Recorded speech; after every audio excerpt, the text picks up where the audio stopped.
అదే RTV app వార్తల్ని క్షణాల్లో చదివే అవకాశం ఉంటుంది. ఒక న్యూస్ పేపర్, ఒక టెలివిజన్ ఛానల్ మీ చేతుల్లో ఎప్పుడు ఉంటాయి. పేరు మెహరునిసా బేగం, సిడిపిఓ జడ్చలనండి.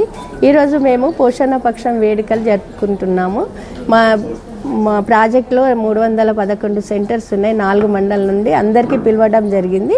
ఇది మార్చి 9 నుండి మార్చి 24 వరకు జరుపుకుంటున్నాం. ప్రతి సెంటర్లో కూడా ఈ ప్రోగ్రాం చేసుకుంటున్నాం. ఈరోజు మేము ప్రాజెక్టు లెవెల్లో చేసుకుంటాం. అయితే ఈ పోషణ పక్షంలో మెయిన్గా 3 థీమ్లు ఉన్నాయండి. ఒకటి పోషణ్ బి పడాయి బి.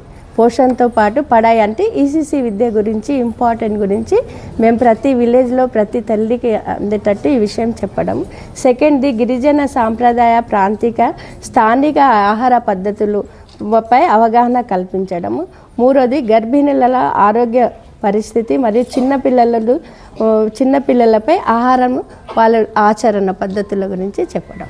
ఇది మెయిన్ 3 థీమ్లు ఉన్నాయండి. దీని గురించి ఈరోజు వాళ్ళకి అందరికీ దీని గురించి డీటెయిల్గా చెప్తాం. వాళ్ళ విలేజ్లో, సెంటర్లో ప్రతి ఒక్కరికి కమ్యూనిటీ లెవెల్లో ఇది అందేటట్టు వాళ్ళు చేయడం దీని మెయిన్ ఉద్దేశం.